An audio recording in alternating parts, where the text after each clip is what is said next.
स्वागत है आप सभी का एग्जाम मेंटर एकेडमी के यूट्यूब चैनल में और मैं हूं आपका मेंटोर सीएम गौड। आज हम पढ़ेंगे क्लास 10 सीबीएसई का चैप्टर इलेक्ट्रिसिटी। इलेक्ट्रिसिटी में हम क्या क्या टॉपिक्स आज पढ़ने वाले हैं देखिए। सबसे पहले हम पढ़ेंगे इलेक्ट्रिक करंट। इलेक्ट्रिक करंट के बाद हम पढ़ेंगे potential difference, electric circuit, Ohm's law very important including it's graph, then resistance of a wire and resistivity, combination of resistance, series में parallel resistances and mixed, series और parallel दोनों mix। उसके बाद हम पढ़ेंगे heating effect of electric current जिसमें हम पढ़ेंगे जूल्स लॉ ऑफ हीटिंग। उसके बाद हम पढ़ेंगे electric power and after that last topic होगा हमारा कमर्शियल यूनिट ऑफ इलेक्ट्रिसिटी। तो सबसे पहले हम पढ़ते हैं इलेक्ट्रिक करंट के बारे में।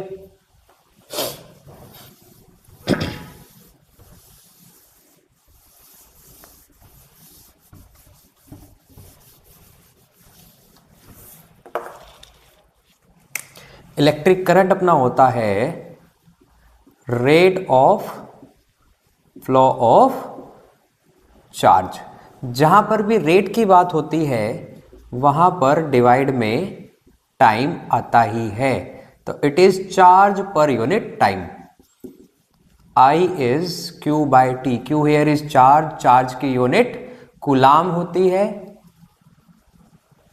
टाइम हम सेकंड में ही यूज करते हैं। कूलाम कैपिटल C से डिनोट होता है, second we all know small s से हम डिनोट कर सकते हैं। और करंट की जो यूनिट आती है हमारे पास एम्पियर आती है, कैपिटल A से इसको डिनोट करते हैं। तो कूलाम पर second is also ampere. Ampere is coulomb पर सेकंड। कभी कभी एमसीक्यू में ये दिया जाता है कि which of the following can be unit of current, तो कूलाम पर second can be unit of current. उसके बाद इसमें हमसे पूछा जाता है कि डिफाइन 1 एम्पियर। तो 1 एम्पियर बड़ी सिंपल सी चीज है। 1 ampere is amount of charge flowing through an area per unit time. तो ये 1 कैसे आएगा? 1 आएगा when 1 coulomb charge is flowing through an area in 1 second. तो again I am repeating, 1 ampere is amount of current when 1 coulomb charge flows through a area in 1 second। देखिए ये जो charge है अपना, चार्ज हमेशा इलेक्ट्रॉन पर जो charge है उसका इंटीग्रल मल्टीपल हो सकता है। तो करंट का थोड़ा फॉर्मूला चेंज हो सकता है यहां से NE/T। तो इस फॉर्मूले का यूज करने का एक मकसद होता है, कभी कभी हमसे पूछा जाता है कि भी इतना करंट है अपने पास, मान लो 2 एम्पियर 3 एम्पियर इतने टाइम तक फ्लो किया, तो बताओ कितने इलेक्ट्रॉन पास कर गए होंगे। तो सिंपल है, इस फॉर्मूले का यूज करके हम n की वैल्यू वहां से निकाल सकते हैं, नंबर ऑफ इलेक्ट्रॉन्स हम निकाल सकते हैं। n is number of electron here. फिर हम आते हैं चार्ज कैरियर्स पर। चार्ज कैरियर मतलब ये जो चार्ज हम बात कर रहे हैं, चार्ज फ्लो कर रहा है, तो एक्चुअल में ये चार्ज को ले जाने वाले हैं कौन? तो मेटल्स में चार्ज कैरियर हैं इलेक्ट्रॉन्स, और सॉल्यूशन जो होता है, सॉल्यूशन में चार्ज कैरियर होते हैं आयंस। मेटल में मान लो it is a metal, we have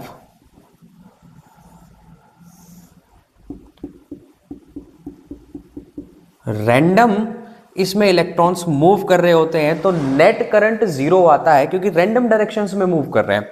लेकिन जैसे ही इधर प्लस और इधर माइनस आ गया, इनकी मूवमेंट सभी इलेक्ट्रॉन्स की एक ही तरफ हो जाएगी, नेगेटिव से दूर एंड टुवर्ड्स पॉजिटिव। ये सारे इलेक्ट्रॉन एक तरफ मूव करना स्टार्ट कर देंगे, और जब इस तरह का मूवमेंट होता है तो it constitute a current. Random directions में अब करंट नहीं माना जाता, ना ही होता है। ऐसे एक अपने पास एक सॉल्यूशन है,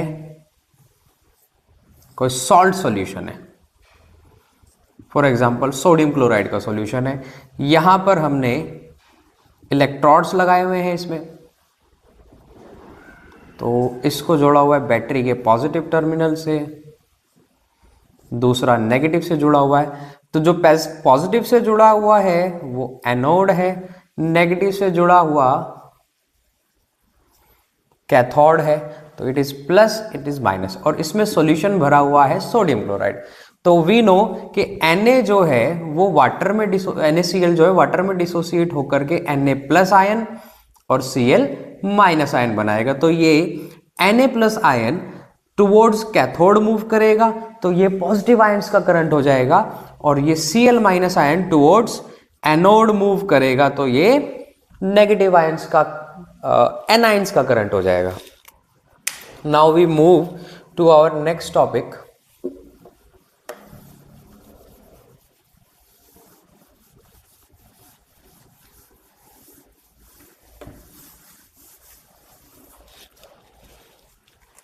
Next topic we have is potential difference। Circuit में मान लो इलेक्ट्रिक फील्ड में या किसी सर्किट में दो पॉइंट्स है अपने पास, पॉइंट A एंड B। इन पॉइंट्स के बीच में मैं एक चार्ज Q को लेकर के जाता हूं, तो इन दोनों के बीच का जो पोटेंशियल डिफरेंस डिफाइन होगा that would be amount of work done in carrying this charge from point A two point B। तो it is amount of work done per unit charge, work divided by charge. Work की unit joule और charge की अभी बताया था coulomb. तो voltage जो जिसे हम कॉमन लेमैन लैंग्वेज में हम इसको वोल्टेज भी बोलते हैं, पोटेंशियल डिफरेंस को, इसकी एक यूनिट आ सकती है जूल पर कूलाम, पर हमने इसको एक नाम दिया हुआ है वोल्ट।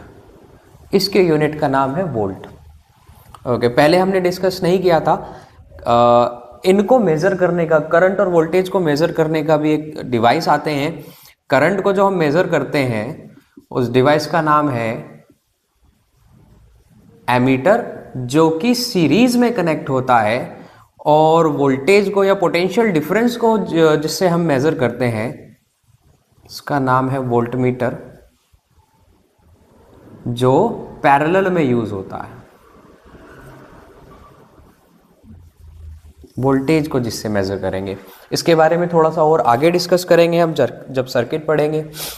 यहां पर वोल्टेज के लिए फिलहाल हमारे पास सिंपल सा ही फॉर्मूला है, इसमें बहुत ज्यादा कुछ है नहीं। नेक्स्ट टॉपिक पर आते हैं हम अपने।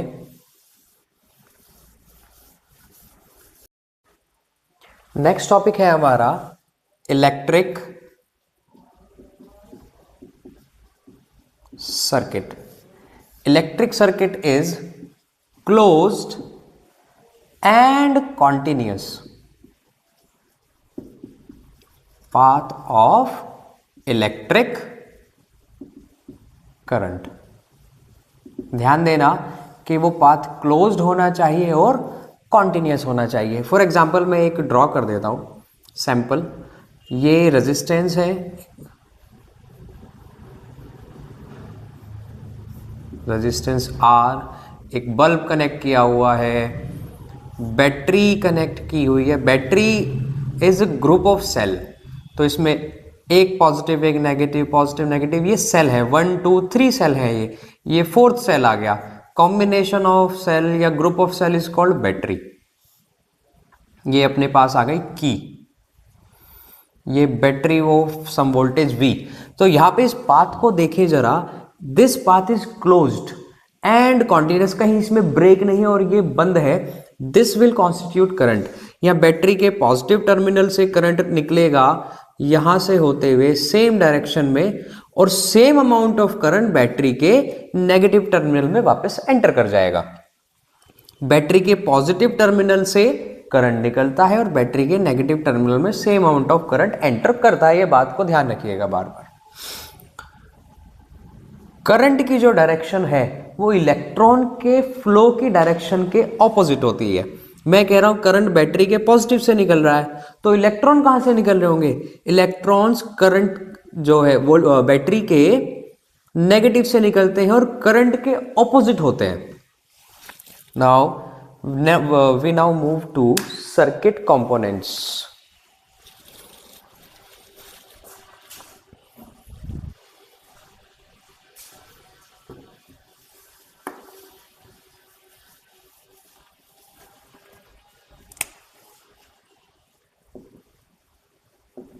Circuit components. देखते हैं क्या क्या कंपोनेंट्स होते हैं अपने पास। एक होता है रजिस्टर्स। रजिस्टर डिवाइस होता है जिसका काम होता है केवल और केवल रेजिस्टेंस पैदा करना, in the path of current resistance पैदा करना, ऐसा डिवाइस होता है रजिस्टर। उसको हम इस तरह से शो करते हैं, जिगजैग लाइन। ये उसके दो टर्मिनल हो गए, दोनों कनेक्ट किए जाते हैं आइदर इन सीरीज और रजिस्टर्स, आइदर इन सीरीज और in parallel. Next is variable resistor. Variable resistor is ऐसा रेजिस्टेंस जिसकी वैल्यू हम सर्किट में बार बार चेंज कर सकते हैं, हमें निकाल करके दूसरा लगाना नहीं पड़ता, हम वहीं पर चेंज कर सकते हैं। That is variable resistance. और उसको कुछ इस तरह से बनाते हैं हम, या फिर हम इस तरह से उसको डिपिक्ट करते हैं, ये।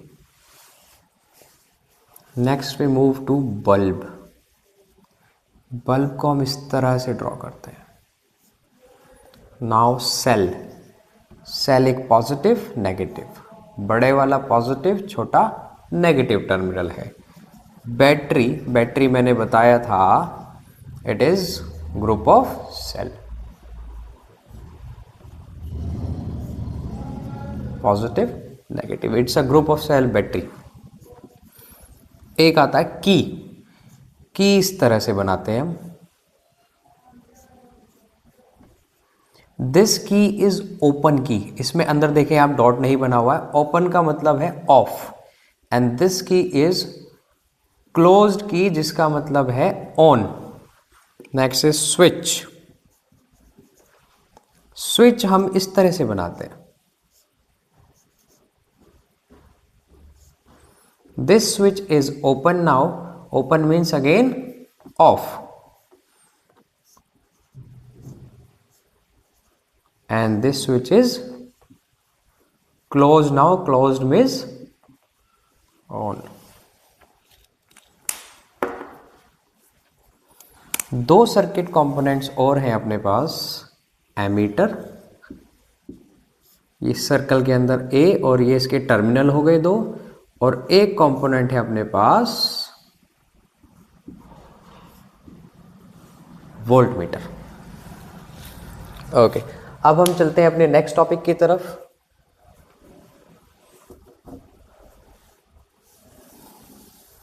पर उससे पहले एक सैंपल में और दिखा देता हूं इलेक्ट्रिक सर्किट का कि किस तरह से हम कनेक्ट कर सकते हैं। ये एक रेजिस्टेंस जैसा अभी बनाया था, बल्ब,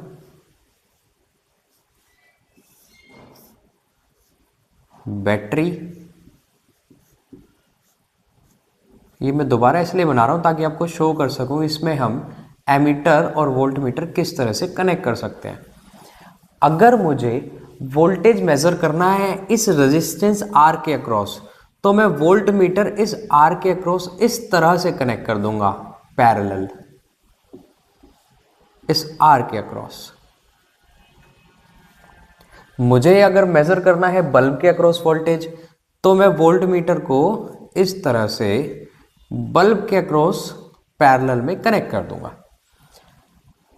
यहां पर इस ब्रांच में क्या करंट जा रहा है या बैटरी से क्या करंट आ रहा है, ये मुझे मेजर करना है, तो मैं सीरीज में एमीटर कनेक्ट कर दूंगा। सीरीज में इस तरह से कनेक्ट किया जाता है, तो ये रीडिंग आएगी कि इस एमीटर के थ्रू कितना करंट जा रहा है। जिस ब्रांच में मैं लगाऊंगा उसी ब्रांच का करंट मुझे एमीटर बताएगा। तो सर्किट हम इस तरह से कनेक्ट करते हैं, और सर्किट में वोल्टमीटर पैरेलल में जहां हमें मेजर करना हो वहीं लगाना है, और एमीटर जिस ब्रांच में हमें मेजर करना हो उस ब्रांच में हम सीरीज में लगा सकते हैं।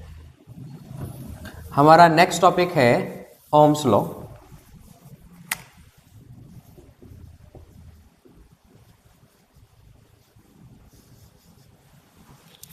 बड़ी सिंपल सी बात है कि जब हम किसी कंपोनेंट पर वोल्टेज बढ़ाएंगे, पोटेंशियल डिफरेंस बढ़ाएंगे, तो करंट भी, उसमें से पास होने वाला करंट भी साथ के साथ बढ़ेगा। तो voltage we have proportional to current, this is Ohm's law. और ये तो बड़ा कॉमन सेंस भी है कि वोल्टेज बढ़ाओगे तो करंट बढ़ना भी चाहिए। जब हम प्रोपोर्शनल हटा करके इक्वल रखते हैं तो एक हम कांस्टेंट लगाते हैं, उस कांस्टेंट को हम यहाँ फिलहाल कह रहे हैं आर, एंड आर हमने नाम दिया है रेजिस्टेंस ऑफ वायर और कंडक्टर। सिंपल सा फॉर्मूला है V equals to I R. But इस फॉर्मूला को यूज करते हुए हमें एक बात बड़ी ध्यान रखनी है कि जिस कंपोनेंट या जिस जगह पर वोल्टेज की बात की जा रही है, जिस कंपोनेंट के वोल्टेज या पोटेंशियल डिफरेंस की बात की जा रही है, रेजिस्टेंस भी उसी का होना चाहिए और करंट भी उसी के थ्रू होना चाहिए। न्यूमेरिकल सॉल्व करते हुए बहुत सारे सर्किट कंपोनेंट होते हैं, बहुत सारे रेजिस्टेंस होते हैं, और वोल्टेज भी हमें क्वेश्चन में बैटरी का भी दिया होता है, हो सकता है कि कहीं और का भी हमें पोटेंशियल डिफरेंस या वोल्टेज दिया हो। तो उन चीज़ों को सॉल्व करते हुए इस फॉर्मूले में पुट करते हुए हमें ध्यान रखना है कि जिसका वोल्टेज उसी का रेजिस्टेंस उसी का ही करंट। ऐसा नहीं कि रेजिस्टेंस किसी का करंट किसी का, ये वैल्यू हमें पुट नहीं करनी है, ये फिर फॉर्मूला होल्ड नहीं करेगा ऐसे न्यूमेरिकल्स के लिए। तो ध्यान रखना है इस बात को, जिसका वोल्टेज उसी का रेजिस्टेंस उसी का करंट। चलिए अब इसका ग्राफ देखते हैं जरा, ग्राफ ऑफ ओम्स लॉ।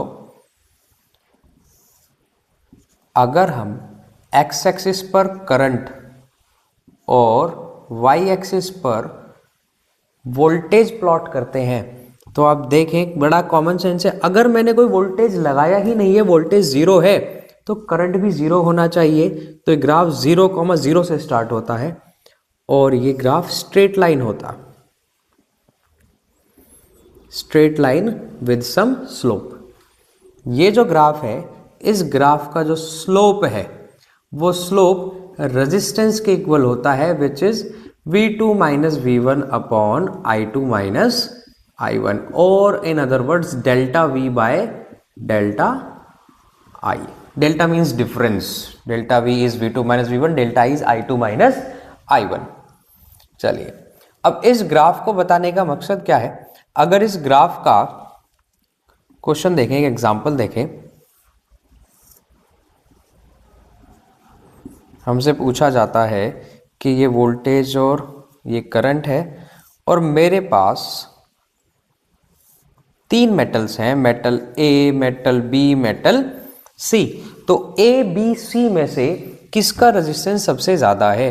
तो मैंने अभी बताया VI ग्राफ का स्लोप रेजिस्टेंस के इक्वल होता है, तो तीनों में से जिसका स्लोप ज्यादा उसका रेजिस्टेंस ज्यादा। A, B, C में स्लोप सबसे ज्यादा A का है, तो रेजिस्टेंस ऑफ A सबसे ज्यादा हुआ, उसके बाद रेजिस्टेंस ऑफ B, उसके बाद रेजिस्टेंस ऑफ C। इस तरह से क्वेश्चंस पूछे जा सकते हैं। और ज्यादा कंफ्यूज अगर हमें करना हो तो सेम ग्राफ में क्या कर देते हैं, y एक्सिस पर I प्लॉट कर देंगे और x एक्सिस पर पोटेंशियल प्लॉट कर देंगे। उस केस में ये चीजें रिवर्स हो जाएंगी। उस केस में जिसका स्लोप ज्यादा उसका रेजिस्टेंस कम आना चाहिए। A का स्लोप ज्यादा है तो resistance of A must be less than resistance of B।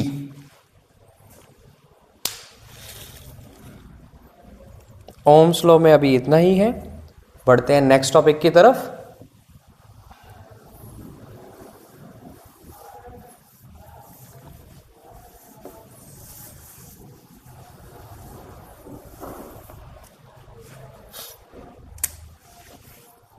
Next topic है हमारा रेजिस्टेंस। रेजिस्टेंस होता क्या है? This is the oppose offered by material and other factors towards flow of current. Current के फ्लो में जो भी अपोज उसमें आ रहा है, उस पूरे अपोज का सम टोटल इज रेजिस्टेंस। उसके बहुत सारे रीजन हो सकते हैं। हो सकता है कि जो आयंस है वो इलेक्ट्रॉन को जाते हुए को अपने पॉजिटिव चार्ज नेगेटिव चार्ज को खींचना चाह रहा हो सकता है कि जो आयंस हैं वो वाइब्रेट करते हैं एट सर्टेन टेम्परेचर, सभी मॉलिक्यूल्स वाइब्रेट करते हैं सॉलिड्स में। तो वाइब्रेट करते करते हो सकता है उसके आगे आ जा रहे हो इलेक्ट्रॉन के फ्लो के आगे, और कॉलिजन हो रहा है, उससे वो इलेक्ट्रॉन रुक रहा है फॉर द टाइम। तो इन सब चीजों का सम टोटल इज रेजिस्टेंस। अब रेजिस्टेंस किन फैक्टर्स पर डिपेंड करता है, फैक्टर्स अफेक्टिंग रेजिस्टेंस। अगर कंडक्टर की लेंथ ज्यादा होगी तो रेजिस्टेंस ज्यादा होगा, इसे हम कहते हैं resistance is directly proportional to the length. Resistance is inversely proportional to the cross section area. Cross section area क्या होता है मैं बताता हूं। मान लो ये एक वायर है, तो ये तो होगी वायर की लेंथ L, और ये जो एरिया है this area is called cross section area. दोनों को कंबाइन करेंगे, R is proportional to L by A। Proportionality हटेगी, इक्वल लगेगा, तो एक और कांस्टेंट यहां पर आएगा। इस कांस्टेंट को हम कुछ इस तरह से ड्रॉ करते हैं, and this constant is called rho. This symbol is called rho. Rho is resistivity.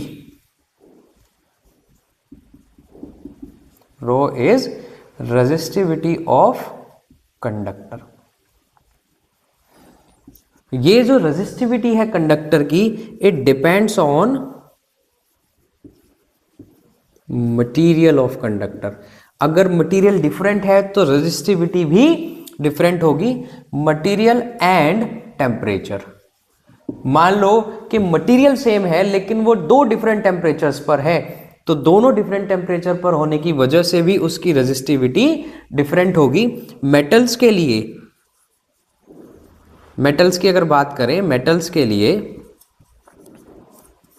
अगर हम टेम्परेचर इंक्रीज करते हैं तो मेटल्स का टेम्परेचर इंक्रीज करने पर रेजिस्टिविटी इंक्रीज होती है, और टेम्परेचर डिक्रीज करने पर रेजिस्टिविटी भी डिक्रीज होती है।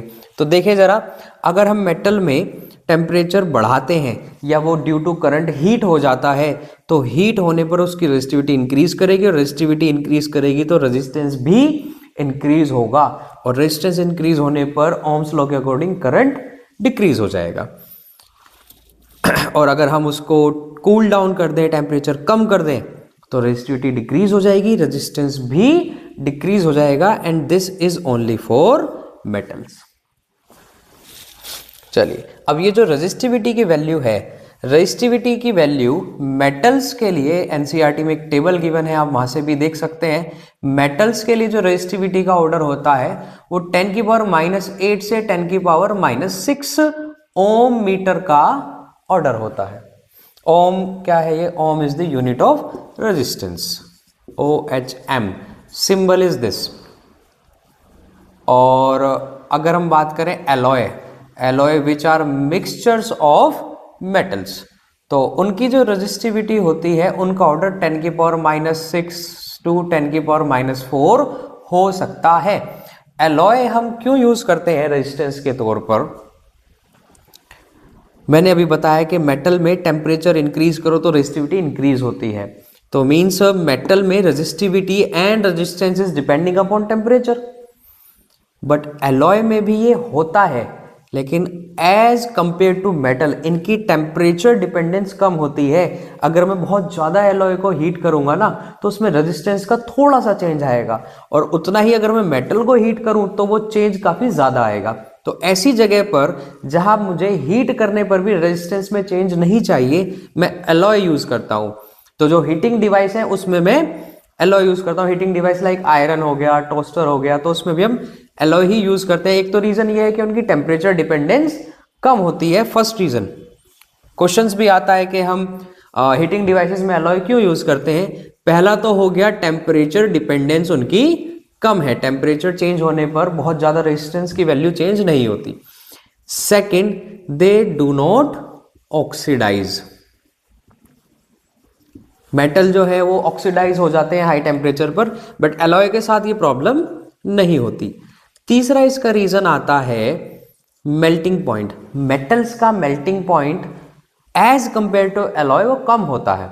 और चौथा रीजन आता है इनका रेजिस्टिविटी। एलॉय की रेजिस्टिविटी थोड़ी सी ज्यादा होती है, और ज्यादा रेजिस्टिविटी में रेजिस्टेंस थोड़ा सा ज्यादा होता है और उस रेजिस्टेंस की वजह से हीटिंग थोड़ी सी जल्दी हो जाती है। चलिए नेक्स्ट टॉपिक की तरफ चलते हैं। अच्छा, इसमें कभी पूछा जाए on what factors resistance depend, तो फैक्टर हैं कि वो लेंथ पर डिपेंड करता है, क्रॉस सेक्शन एरिया पर डिपेंड करता है, रो मटेरियल पर डिपेंड करता है, तो 3 फैक्टर पर हो गया। और चौथा फैक्टर हो गया टेम्परेचर, तो वो resistance of a conductor depends upon 4 factors.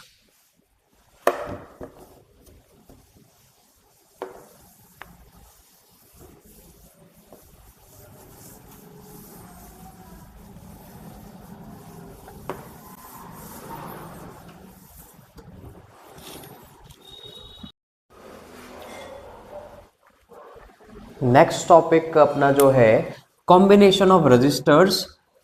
Syllabus में अपने 2 हैं, सीरीज एंड पैरेलल। वैसे तो मिक्स्ड भी है पर उसके चांसेस कम होते हैं। पहले सीरीज पैरेलल को समझ लेते हैं, मिक्स्ड वाले उसके बाद में करेंगे। सीरीज में क्या होता है, सीरीज में मान लो मैं एग्जांपल के तौर पे 2 या 3 रेजिस्टेंसेस ले लेता हूं।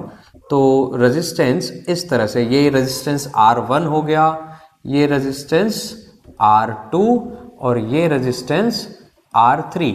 ये 3 रेजिस्टेंस इस तरह से जुड़े हुए हैं अगर, तो इसको बोला जाता है सीरीज कॉम्बिनेशन। ये स्विच, ये वोल्टेज V, यहां बैटरी से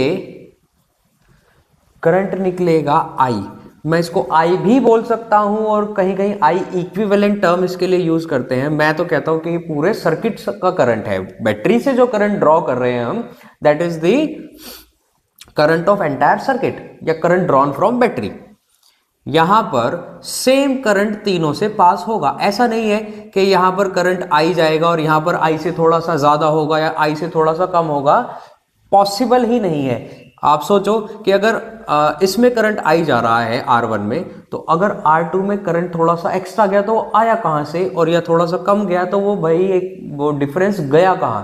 तो by law of conservation of energy तीनों में ही सेम करंट I फ्लो करेगा और सेम करंट I बैटरी में वापस चला जाएगा। तो सीरीज में, in series I is same, current same होता है, तो डिफरेंस क्या होता है फिर, वोल्टेज डिफरेंट होता है। वोल्टेज इसका कितना आएगा, इसका V1 आएगा, इसका V2 आएगा, इसका V3 आएगा। And by the same law of conservation of energy, V1, V2 और V3, V1 plus V2 plus V3, इन तीनों का जो सम आएगा वो बैटरी के वोल्टेज V के बराबर आएगा। और अब अगर हम इसमें ओम्स लॉ लगाएं कि V इज IR, पूरे सर्किट का वोल्टेज है ये V, तो करंट भी पूरे सर्किट का होना चाहिए और रेजिस्टेंस भी पूरे सर्किट का, जिसको मैं कह रहा हूं R इक्विवेलेंट, या मैं RSB इसको कह सकता हूं, S फॉर सीरीज। ऐसे ही ये V1 R1 का है, तो I R1 जिसका करंट उसी का रेजिस्टेंस। करंट क्योंकि तीनों में सेम है तो I तीनों में आएगा। ये I R2 and I R3, तीनों से I कॉमन आकर के कैंसिल आउट हो सकता है, तो RS या सीरीज रेजिस्टेंस मेरे पास आएगा R1 plus R2 plus R3। मैंने 3 रेजिस्टेंस लिए थे तो तीनों का सम आया। मैं 2 लेता तो R1 प्लस R2 आता, मैं 10 लेता तो R1 plus R2 plus R3 up to R10 आता। और क्योंकि करंट सेम होता है और मुझे कभी करंट निकालना पड़े कि पूरे सर्किट का करंट कितना है या करंट ड्रॉन फ्रॉम बैटरी कितना है, तो पहला स्टेप तो यही होगा, मैं रेजिस्टेंस को ऐड करके टोटल रेजिस्टेंस निकालूंगा, इक्विवेलेंट रेजिस्टेंस निकालूंगा, और उसके बाद क्योंकि इक्विवेलेंट रेजिस्टेंस पूरे सर्किट का रेजिस्टेंस है, टोटल रेजिस्टेंस है, तो मैं वोल्टेज भी total voltage divided by total resistance will be the current drawn from battery. और जो करंट बैटरी से ड्रॉ हो रहा है सीरीज में, सभी में वही करंट होता है, तो अलग अलग निकालने की जरूरत नहीं होती है। वोल्टेज अलग अलग निकालना है, उसके लिए सेम ओम्स लॉ, जिसका वोल्टेज उसी का करंट उसी का रेजिस्टेंस। बड़ा सिंपल सा हम लॉजिक यूज करके, ये इतने सारे हमें फॉर्मूलाज याद रखने की जरूरत नहीं, एक ओम्स लॉ याद रखना है और साथ में याद रखना है जिसका वोल्टेज उसी का करंट उसी का रेजिस्टेंस। तो हम क्वेश्चंस बड़े इजीली सॉल्व कर सकते हैं। अब आते हैं पैरेलल में। अगर रेजिस्टेंसेस हमारे पास कुछ इस तरह से कंबाइंड है।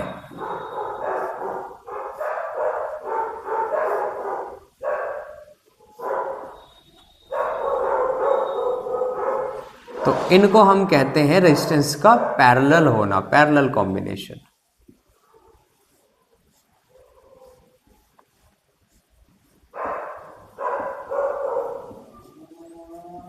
वोल्टेज V, ये की आ गई अपने पास।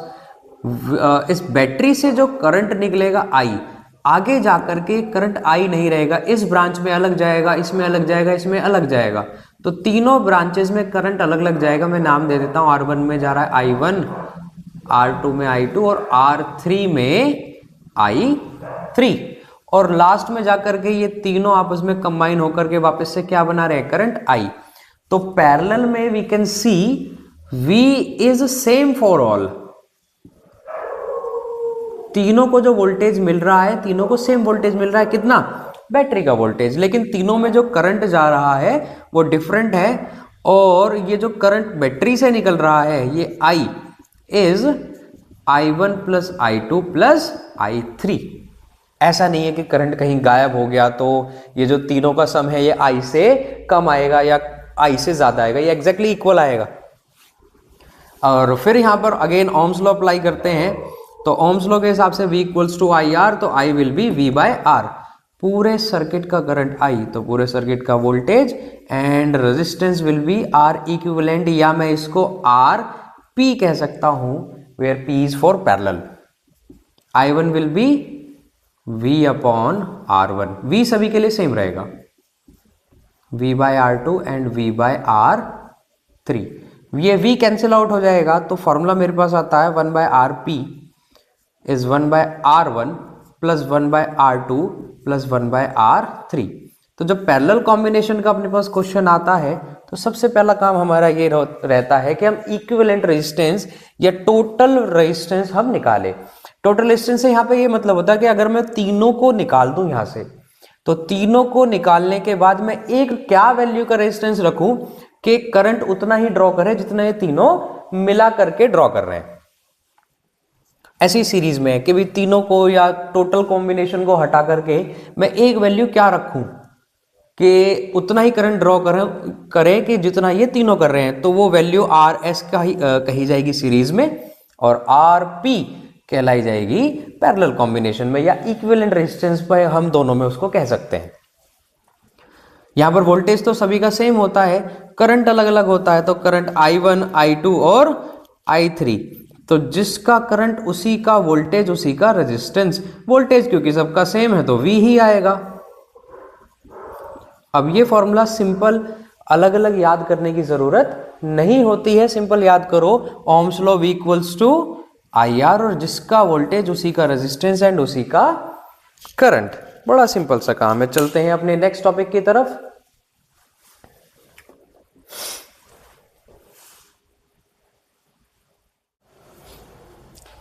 चलिए, हमारे पास सीरीज में एक रेजिस्टेंसेस हैं 5 ओम, 10 ओम एंड 15 ओम।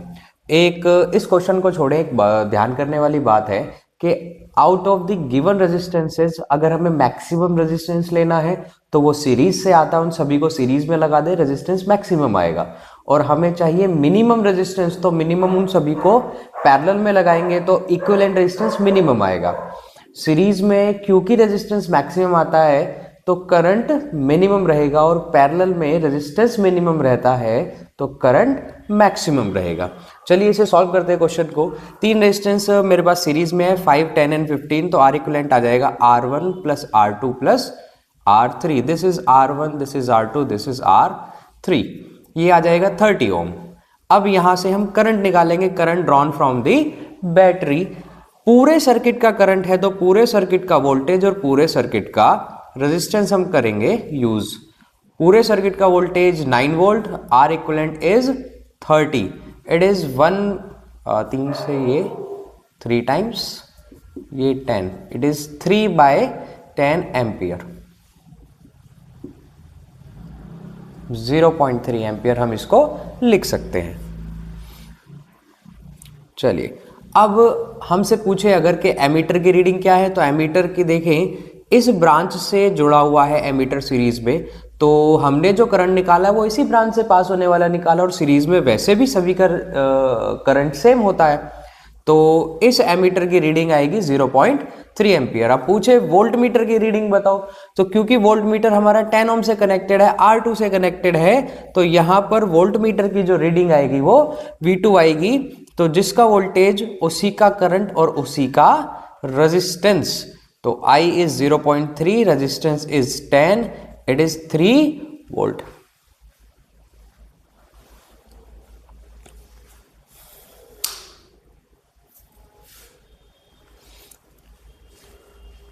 और यहीं पर अगर हमारे पास ये सेम पैरेलल में हो जाए,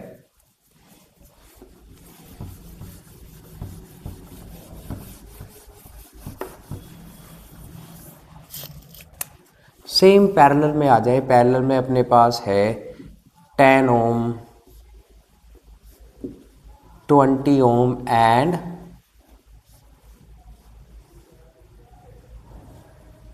30 ओम। ये एक एग्जांपल ले लिया, कनेक्टेड टू अ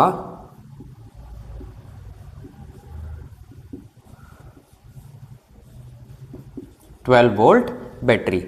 हमसे पूछा जाए कि भाई इसका आर इक्विवेलेंट कितना आएगा, तो आर इक्विवेलेंट पैरेलल के लिए 1 बाय आर इक्विवेलेंट आता है 1 by R1 plus 1 by R2 plus 1 by R3। तो 1 by 10 plus 1 by 20 plus 1 by 30, इसका एलसीएम लेंगे 10, 20 और 30 का, वो आएगा 60। तो ये आ जाएगा 6 प्लस 3 प्लस 2,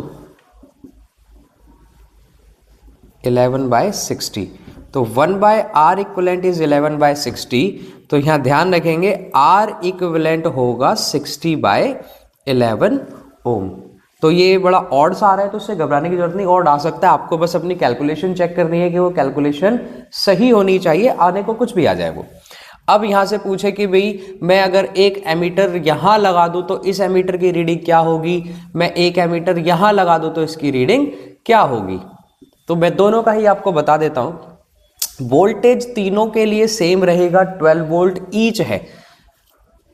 इसकी रीडिंग पहले निकालते हैं, इधर जो लगा हुआ है, तो ये पूरे सर्किट का करंट है। तो पूरे सर्किट का करंट निकालने के लिए पूरे सर्किट का वोल्टेज और पूरे सर्किट का रेजिस्टेंस।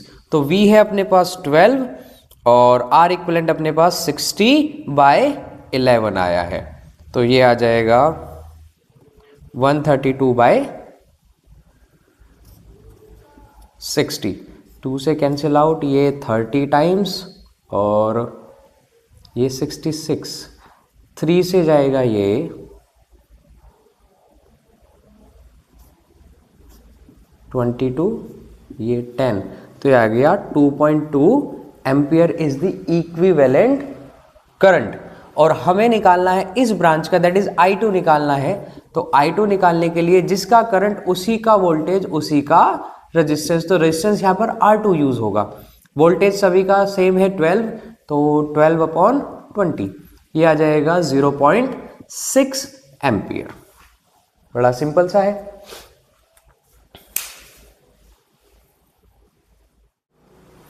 हमारा नेक्स्ट टॉपिक है heating effects of electric current. जब किसी कंडक्टर से या किसी एलॉय से करंट पास होता है तो वो हीट होता है। अब वो उसके रेजिस्टेंस पर डिपेंड करता है और अमाउंट ऑफ करंट पर डिपेंड करता है कि उसकी हीटिंग कम हो रही है ज्यादा। तो ये जो डिपेंडेंसी है ये बताई सबसे पहले जूल्स ने कि that amount of heat flowing produced in a conductor is directly proportional to the square of current flowing through it and directly proportional to the resistance of conductor and directly proportional to the amount of time we are flowing current। फिर से देखिए कि किसी conductor में current pass करने पर जो heat produce हो रही है वो किस किस पर डिपेंड करती है, स्क्वायर ऑफ करंट जो उस कंडक्टर से पास हो रहा है, रेजिस्टेंस जो उस कंडक्टर का रेजिस्टेंस है, और जितने टाइम के लिए, अगर आप ज्यादा टाइम के लिए पास करते हो तो हीट भी ज्यादा होगी, रेजिस्टेंस ज्यादा है तो हीट ज्यादा होगी, और करंट ज्यादा है तो भी हीट ज्यादा होगी, एंड वाइस वर्सा। तो इन तीनों को कंबाइन करें तो यहां पर कोई कांस्टेंट लगना चाहिए I² RT। बट प्रैक्टिकली ये देखा गया K की वैल्यू SI यूनिट में 1 है, तो हीट का फॉर्मूला अपने पास आ जाता है I² आर टी।